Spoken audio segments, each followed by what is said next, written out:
Hello everyone, hope you all are doing good. So today we are going to discuss that actual में polymers होते क्या हैं। तो polymers के बारे में हम पढ़ेंगे और फिर जो एडिशन और कंडेंसेशन रिएक्शन की मैंने आपको वीडियो अपलोड की है, आप उसको पढ़ लीजिएगा और आपको बहुत इजीली पता लग जाएगा कि पॉलीमर्स एक्चुअल में होते क्या हैं। तो उससे पहले मैं आपको समझा देती हूँ पॉलीमर्स क्या होते हैं, कौन कौन से उसके सोर्सेज होते हैं।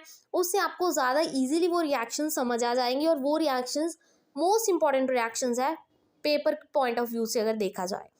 तो पॉलीमर्स एक्चुअल में होते क्या हैं।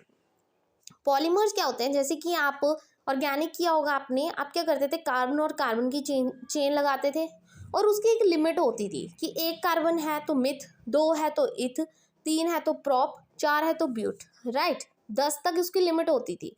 बट पॉलीमर्स क्या होती है, वो चेन जो कंटिन्यू चलती जाती है, कभी ख़त्म ही नहीं होती, एन नंबर ऑफ टाइम्स जो चेन आगे से आगे चलती रहती है और उसका कोई लिमिट नहीं होती, उसको बोलते हैं पॉलीमर। और जो पॉलीमर्स है इसको हम क्या बोलते हैं, छोटे छोटे मॉलिक्यूल्स बोलते हैं। ये जो कार्बन है ना, पॉलीमर्स में इसको मॉलिक्यूल्स बोलते हैं। पॉली का मतलब ही चेन, पॉली मतलब बहुत सारे, ढेर सारे, मर्ज होती हैं चेन, बहुत सारी चेन्स एक दूसरे से कनेक्टेड हो, उसको बोलते हैं। और इनके कॉम्बिनेशन को हम क्या बोलते हैं, मोनोमर्स। ये जैसे कार्बन है इसको मॉलिक्यूल्स बोलते हैं। और इनके कॉम्बिनेशन से जब एक बड़ी सी चेन बनती है, ये छोटे छोटे कंबाइन हुए हैं कार्बन, इसको हम मोनोमर्स बोलते हैं। और जो process by which the monomers are converted into polymers is called polymerization. और जिस प्रोसेस से आप इन मोनोमर्स को बड़ी सी चेन बना दोगे उसकी पॉलीमराइजेशन करके, तो उस पूरे के पूरे प्रोसेस को हम क्या बोलते हैं, पॉलीमराइजेशन। कैसे बनाएंगे ये देख लेते हैं हम। जैसे कि यहाँ पे मैंने एक रिएक्शन का एग्जांपल लिया है, आप देख सकते हो वहाँ पे क्या दिया आपको, इथीन दिया है, राइट। इथीन आप सबको पता होगा क्या होता है, कार्बन और कार्बन में जब डबल बॉन्ड होता है, मिथ इथ, राइट। 2 कार्बन, 1 2 और 2 पे आप ऑर्गेनिक आपने पढ़ी होगी, आपको पता होगा 2 नंबर कार्बन पे कौन सा आता है, इथ आता है, राइट। और डबल बॉन्ड है तो ईन आएगा, तो हम क्या बोलेंगे, हम इसको इथीन ही तो बोलेंगे।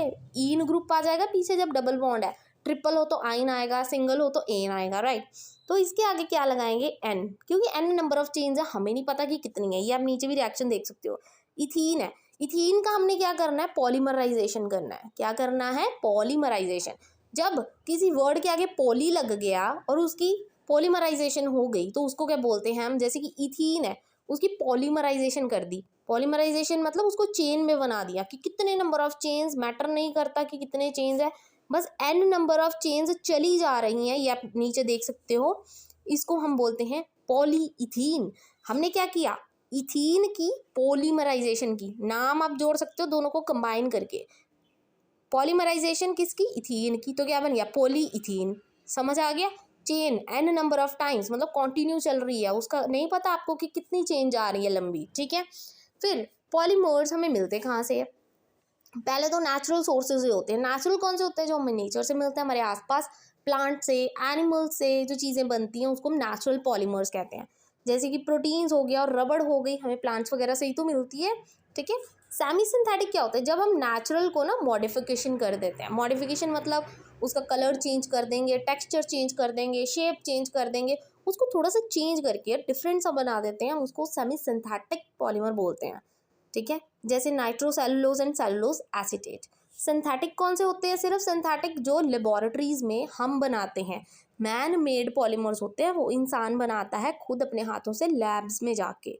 जैसे पॉलीथीन हो गया, या आप इथीन एंड पॉलीथीन देख सकते हो, टैफ्लॉन, नायलॉन, ये सब चीज़ें तो इंसान खुद बनाता है ना, मैन मेड होती है, लेबोरेटरी में बनती हैं। फिर स्ट्रक्चर के बेसिस पे पहला स्ट्रक्चर आता है linear. Linear mean simple line, ये आप देख सकते हो।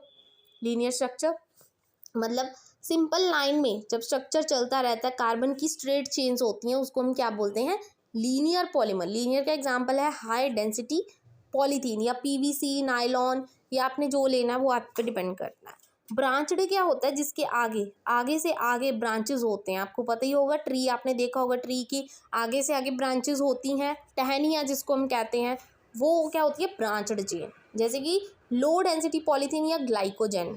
फिर उसके बाद क्रॉस लिंक्ड। क्रॉस लिंक होता है जो एक दूसरे से लिंक्ड होती हैं, आगे से आगे एक दूसरे से जुड़ी होती हैं, कहीं ना कहीं उनका कनेक्शन होता है, उसको क्रॉस लिंक्ड कहते हैं, ठीक है। फिर due to presence of cross link these polymers are called cross link polymers, जैसे कि बेकालाइट एंड मेलामाइन।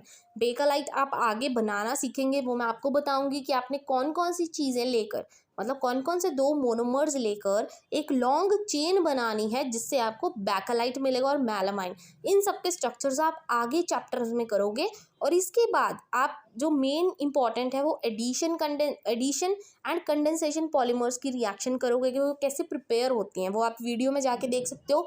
उसका लिंक भी मैं इस वीडियो में ही प्रोवाइड कर दूंगी आपको, ताकि ईजी रहे। बट उसको अच्छे से कर लेना, बिकॉज पेपर में बहुत टाइम आता है कि नायलॉन 6 कैसे प्रिपेयर किया जाता है through condensation polymers. I hope today's video is useful for you. Thank you very much and please don't forget to like and subscribe my channel.